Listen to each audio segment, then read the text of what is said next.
Welcome to the deep dive.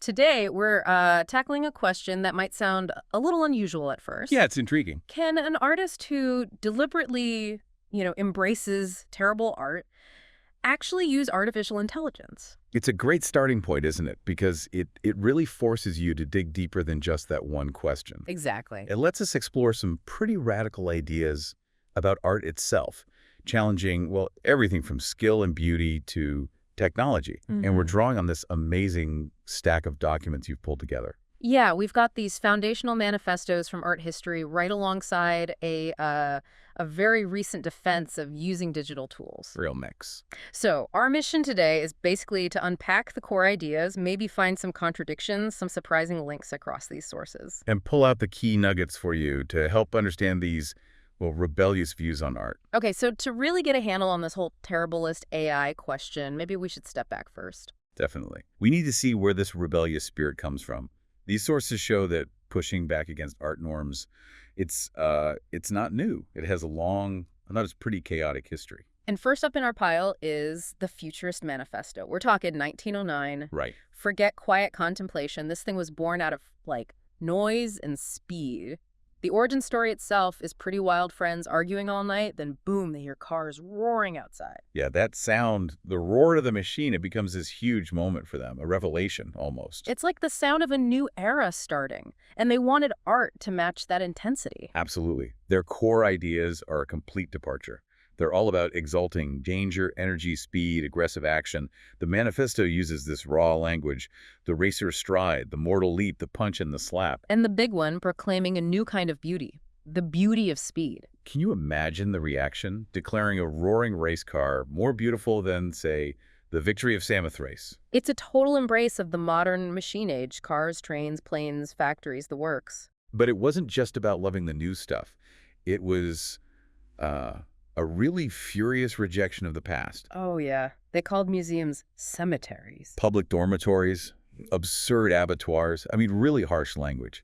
They even called for destroying libraries and academies. They seemed dead serious about it, saying that going to museums daily was, damaging. Poisoning yourself, even. It was a complete, very aggressive break from tradition. And we should probably mention, just to be clear, some of the other more troubling declarations in the text itself. Yes, it's important to report this directly from the source. They explicitly called to glorify war, militarism, patriotism, and scorn for women, saying they'd fight moralism, feminism. Right. We're reporting what the document says, not endorsing it, obviously. It's part of understanding the full context, even the uncomfortable parts. Exactly. They push everything to an extreme. Famously declared, art, in fact, can be nothing but violence, cruelty, and injustice. Wow. That's an intense stance. So you've got this really violent, machine-focused break with the past setting the stage. And then, just a few years later, coming out of the catastrophe of World War I, which maybe felt like the terrible result of all that machine-age aggression, you get something completely different. You get Dada. Right, captured in the Dada Manifesto, 1918. Dada.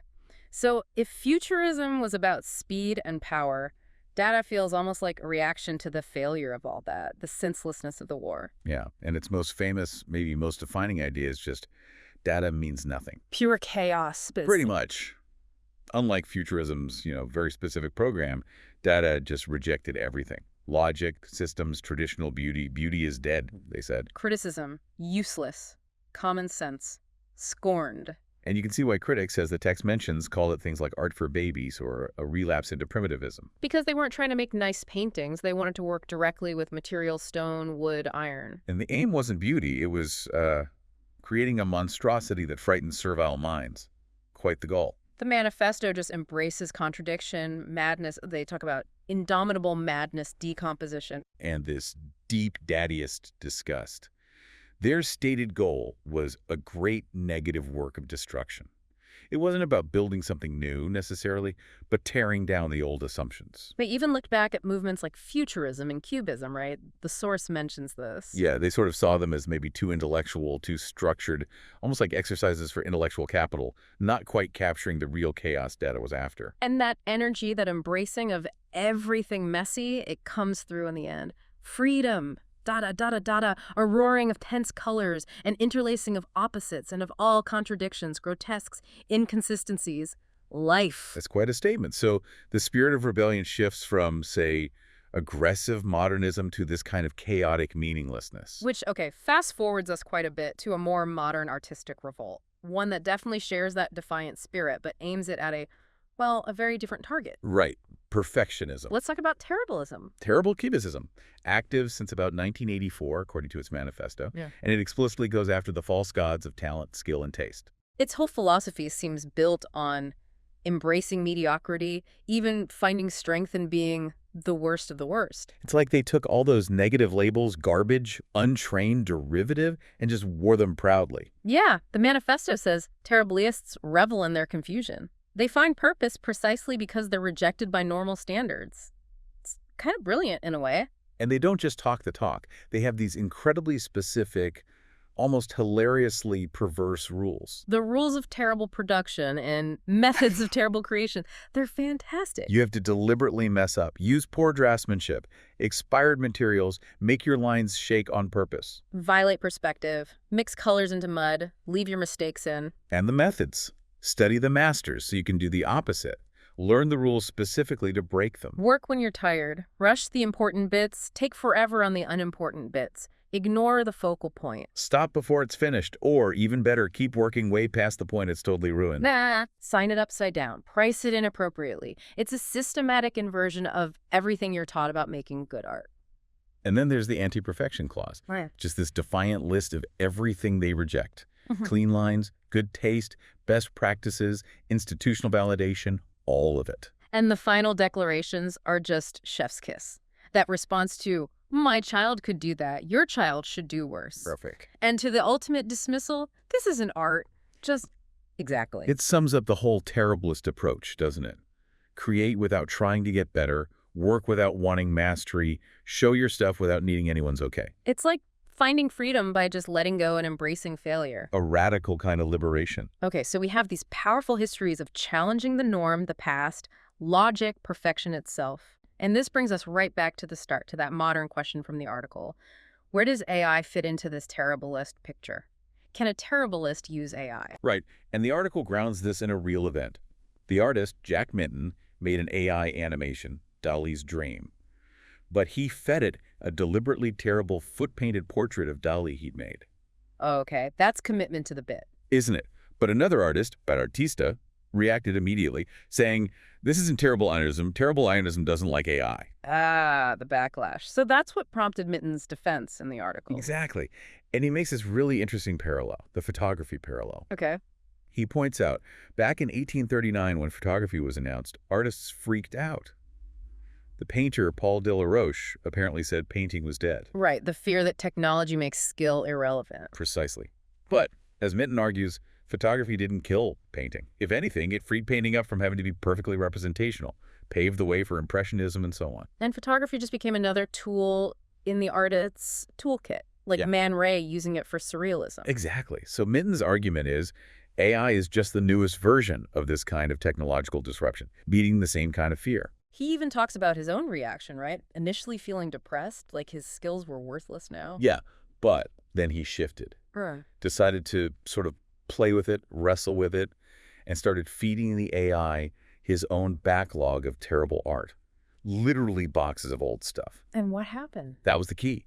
He found that AI didn't just, like, smooth it out or make it generic. It took his terrible aesthetic and actually amplified it, created, as he puts it, new dimensions of awful. Okay, that's interesting. So it didn't erase his style, it enhanced the terribleness. Which led him to define these parameters of terrible AI use. He's really specific about what a terriblist wouldn't do with AI. Like what? No using other artists' names or styles in prompts. No copying. Definitely no trying to make something perfect or beautiful. And he had that great line about avoiding these symmetrical, pixie-perfect beings that plague our digital mirrors. Yes. So none of that. Instead, what they will do is always start from their own terrible work as the source. Actively embrace the AI's ability to generate chaos, ugliness, weirdness, because AI can go off the rails if you let it. Use it strictly as a tool, not as the creator. And consciously subvert its built-in tendency to produce polished, conventional results.